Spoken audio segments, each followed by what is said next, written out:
ವೀಕ್ಷಕರೇ, MMK news ಕನ್ನಡಗೆ ಸ್ವಾಗತ. ನಾನು ಶಾರು. ಬೆಂಗಳೂರು ಗ್ರಾಮಾಂತರ ಜಿಲ್ಲೆ ದೇವನಹಳ್ಳಿ ತಾಲೂಕಿನ ಎಲಿಯೂರು ಗ್ರಾಮದಲ್ಲಿ ಭಾರತೀಯ ಕಿಸಾನ್ ಸಂಘ ಕರ್ನಾಟಕ ಪ್ರದೇಶದ ವತಿಯಿಂದ ಜಿಲ್ಲಾ ಕಾರ್ಯಕಾರಿಣಿ ಸಭೆ ನಡೆಯಿತು.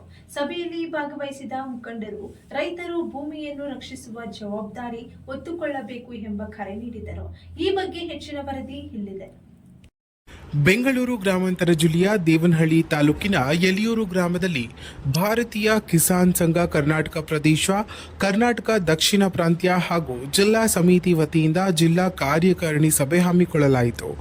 ಸಭೆಯಲ್ಲಿ ಮಾತನಾಡಿದ ಮುಖಂಡರು, ನಾವೆಲ್ಲರೂ ಭಾರತಾಂಬೆಯ ಮಕ್ಕಳು, ನಮ್ಮ ತಾಯಿ ಭೂಮಿಯನ್ನು ಕಾಪಾಡುವುದು ನಮ್ಮ ಕರ್ತವ್ಯ ಎಂದು ತಿಳಿಸಿದರು.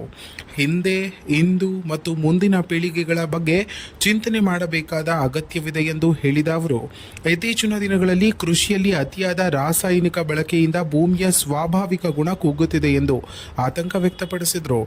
ಇದೇ ವೇಳೆ ಪ್ಲಾಸ್ಟಿಕ್ ಬಳಕೆಯ ಹೆಚ್ಚಳದಿಂದ ಪರಿಸರದ ಮೇಲೆ ಗಂಭೀರ ಪರಿಣಾಮ ಬೀರ್ತಾ ಇದ್ದು, ಭೂಮಿ, ನೀರು, ಗಾಳಿ ಮೂರು ಮಾಲಿನ್ಯಕ್ಕೆ ಒಳಗಾಗುತ್ತಿರುವುದು ದೊಡ್ಡ ಸಮಸ್ಯೆಯಾಗಿದೆ ಎಂದು ಹೇಳಿದರು. ಸಂಶೋಧನೆಗಳು ನಡೆಯುತ್ತಿದ್ದರೂ ಸಹ ಪರಿಸರ ರಕ್ಷಣೆಯಲ್ಲಿ ಸ್ಪಷ್ಟವಾದ ಬದಲಾವಣೆ ಕಾಣ್ತಾ ಇಲ್ಲ. ಸ್ವಾರ್ಥದ ಮನೋಭಾವನೆ ಹೆಚ್ಚುತ್ತಿದೆ ಎಂದು ಟೀಕಿಸಿದರು. ಇದೇ ವೇಳೆ ಮುಖಂಡರು ಪ್ರತಿಜ್ಞಾವಿಧಿಯನ್ನು ಬೋಧಿಸಿ ಭೂಮಿ ಸಂರಕ್ಷಣೆಗೆ ಜಾಗೃತಿ ಮೂಡಿಸಿದರು. ಹೀಗಾಗಿ ರೈತರು ಮತ್ತು ಸಾರ್ವಜನಿಕರು ಒಟ್ಟಾಗಿ ರಕ್ಷಣೆಗಾಗಿ ಜಾಗೃತಿಯಾಗಬೇಕು ಎಂದು ಕರೆ ನೀಡಿದರು. ಈ ಸಭೆಯು ರಾಷ್ಟ್ರೀಯ ಅಧ್ಯಕ್ಷರಾದ ಸಾಯಿ ರೆಡ್ಡಿ ಅವರ ಅಧ್ಯಕ್ಷತೆಯಲ್ಲಿ ನಡೆಯಿತು. ಈ ಕಾರ್ಯಕ್ರಮಕ್ಕೆ ಮುಖಂಡರು ಹಾಗೂ ಗ್ರಾಮಸ್ಥರು ಭಾಗವಹಿಸಿದರು. ಇನ್ನಷ್ಟು ಸ್ಥಳೀಯ ಮಾಹಿತಿಗಾಗಿ ನಮ್ಮ ಎಂಎಂಕೆ ಯೂಟ್ಯೂಬ್ ಚಾನೆಲ್ ಅನ್ನು ಸಬ್ಸ್ಕ್ರೈಬ್ ಮಾಡಿಕೊಳ್ಳಿ. ಅವಶ್ಯಕತೆ ತುಂಬಾ ಇದೆ.